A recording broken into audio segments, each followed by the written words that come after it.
You know what? Before the game began tonight, I was looking at the lineup and I didn't expect much. I really didn't. So I said, hey, if the Habs win this game tonight, I'm gonna treat myself. I'm gonna get some wings. Yeah. And to make a long story short, I just ate some wings. Cause I don't give a shit. So listen, it's the last game of the season. We're gonna do a game review, but it's gonna be a little different. I'm not gonna go into every grueling little detail and tell you how many times Connor McDavid drank from his water bottle, but you know, we'll chit chat about the game and the parts that I find the most significant, and I'm just gonna go with the flow here. But first, if you guys are a fan of the Habs or losing games in overtime, please consider subscribing to my channel, as I upload hockey content daily and would really enjoy if you guys decided to tag along for the ride. And we did have a predict the score contest in the game preview, and the winner is, give me a drum roll,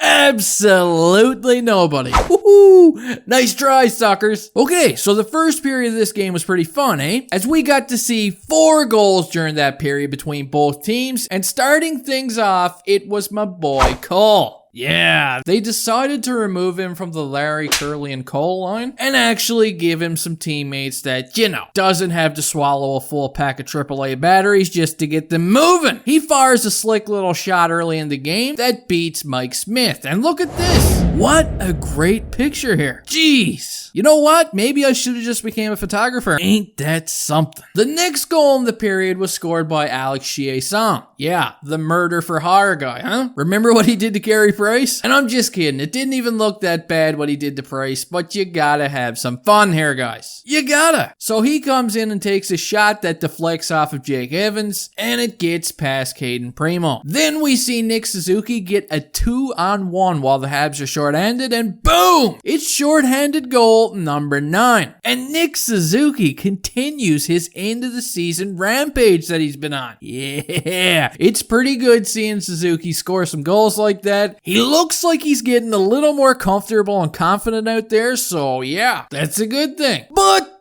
no lead lasts forever, right? Because the Habs are wearing their red jerseys and the Bulls will always come charging at ya. You see, on that same power play, Ryan Nugent Hopkins, whose name sounds like a McDonald's order, he rips a shot that gets past Caden Primo as well. And yeah, this first period, honestly, I felt like Caden Primo looked miserable out there. But hey, he got through it. He lasted 60 minutes plus like 12 seconds of overtime. And yeah, he lost, but the guy was in elementary school a few years ago, so maybe next season he's gonna look better. Now moving on to the second period, and there wasn't really a whole lot happening here to start things off. Alex Belzille made some close contact with Mike Smith out there, and you know, Smith went down like he got shot with an assault rifle 24 times, but he did get back up and he looked okay afterwards. It's a miracle. It's a miracle. And he'd go on to continue this game. But you know what? To Smith's defense, when I first seen Chiasson's hit on Price in the crease, I didn't really think it looked that bad either. So maybe I missed something here. And Belzille might have actually got him good. Who knows? Suzuki takes a penalty during this period for cross-checking on Pull Your Jarvie or whatever the hell his name is. The Habs kill it off. Then Suzuki comes out again and says, guys, you need a little more practice here on the penalty kill. So he goes out and takes another one. And on this one, McDavid makes them pay. He architects a plan down there behind the net, fires a puck off the back of Caden Primo. Ben Sherratt looks like he's got the achy breaky heart song ringing in his ears. He's just doing a little breakdance out there. He keeps grooving and moving, and Primo doesn't find the puck, but then Leon Draisaitl does and makes it 3-2 for the Oilers. Now let's move on to the third period, and the Suzuki, Caufield, and Armia line, they look great out there. This is the best game I've seen Caufield play yet. They had some really good strong shifts in the offensive zone, and it pays off midway through the period as Caufield comes in with a bit of a 2-on-1 in the Oilers zone. He sends the puck across to Nick Suzuki for a tap in, and boom! Everybody was probably thinking Caufield was shooting there, but hey, you played yourself. Caufield passed the puck and it worked. Suzuki now has 2 goals this game. Caufield gets a goal and an assist. And I'm just thinking, oh boy, here we go. You just know Caufield is going to drop the gloves with somebody just to get the Gordie Howe hat trick. So who's he going to fight?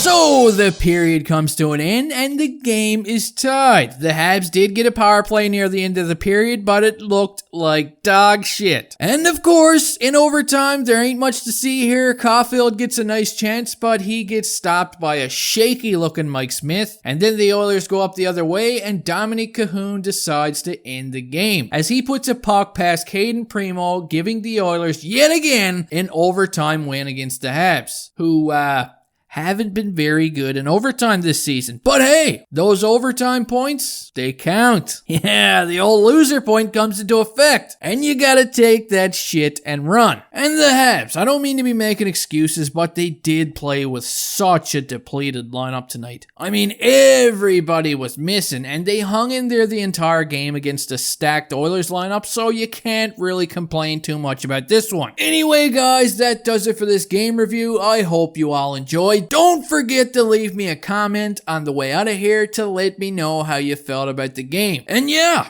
I'll see you tomorrow.